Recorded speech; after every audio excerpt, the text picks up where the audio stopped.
Former Georgia Congressman, veteran Doug Collins, and CPAC Chairman Matt Schlapp. Gentlemen, great to have you on this morning. I want to bring up a poll that I had a feeling would not be part of our coverage. It's Trafalgar. And I bring up Trafalgar because they got it right in 2016 when very few had Donald Trump winning that election. This week, Trafalgar sees Trump sweeping 44 electoral votes, Matt, from pivotal blue wall states in November, eking out very narrow wins in Michigan, Pennsylvania, and Wisconsin. Add to that insider advantage. Their poll, a few days old, August 29th through the 31st. They've got Trump winning in Arizona, Nevada, and North Carolina. I circled the Trafalgar one only because, Matt, they have been right before. But I think the overarching point is that the honeymoon with Kamala kind of feels like it's coming to an end, and people, just regular everyday Americans, now that we're in that post-Labor Day period, are finally coming to their senses. Yeah, so a couple things here to think of, which is it comes as no surprise that this presidential election is going to come down to about the same 7 states that it always comes down to. So the campaigns have to ask themselves, how did they make the difference in the last 2 months here? And I would say the first thing the Trump campaign needs to remember is, yes, we win on all the issues. We win on energy. We win on taxes. We win on woke. But it's really about who is this person? Kamala Harris is here. She's there. We know she's a radical in her heart, but she knows she's kind of like lying to the American people with all these policy positions. That's a basic character question. That's a question of who will she really fight for?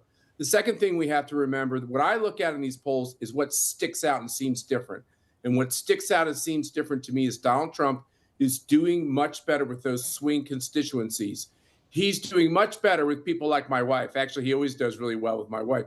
But Hispanic voters are really, really turning to him strongly. They don't like the trans stuff. They believe in God. They want to be able to practice their faith. They don't like the woke part of what's going on with Kamala Harris. And you look at Black men, you look at married women. He's doing much better with constituencies in 2024 than he did in 2020, which means he's going to win this race. So, Doug, I want to get back to that CNN poll that Allison brought up. And we look at Georgia, obviously your state where you are right now. So it's Harris 48, Trump 47 in that poll. Obviously, Harris was there last week. She did her CNN interview there. She also had that bus tour through the state. Is it working? What are you seeing? What are you hearing there in Georgia? Well, number one, the bus poll was just, the bus trip was just a photo op. She didn't do anything. In fact, she just went into a high school, and really that was just a Democratic touch point for them. So that didn't move numbers at all. The fact that she was here, maybe.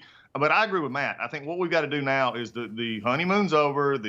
All the pomp and circumstances of 6 weeks of media vetting and feting and saying this is the greatest campaign we've ever seen is now over.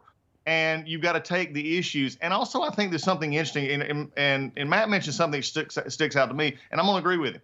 And that is the issues that we're seeing a voter-based turnover. And the mainstream media won't pick this up because they don't want to admit it.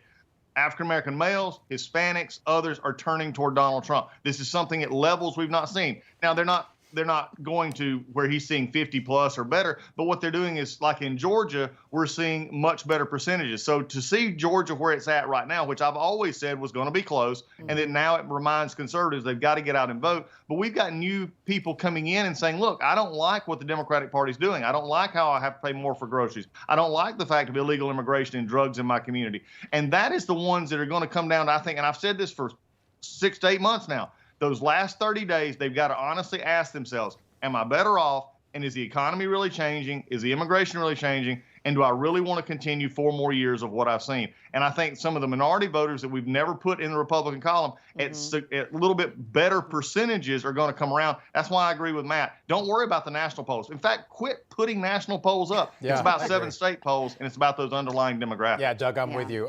Trump's fighting everything. They're still trying to put him in jail. Okay. He's fighting the media, the dominant media. Who aren't reporting the truth. I mean, this morning we're in the green room. They're still talking about what happened at Arlington when Donald Trump was invited to Arlington, and he went to Arlington last Monday, so 9 days ago.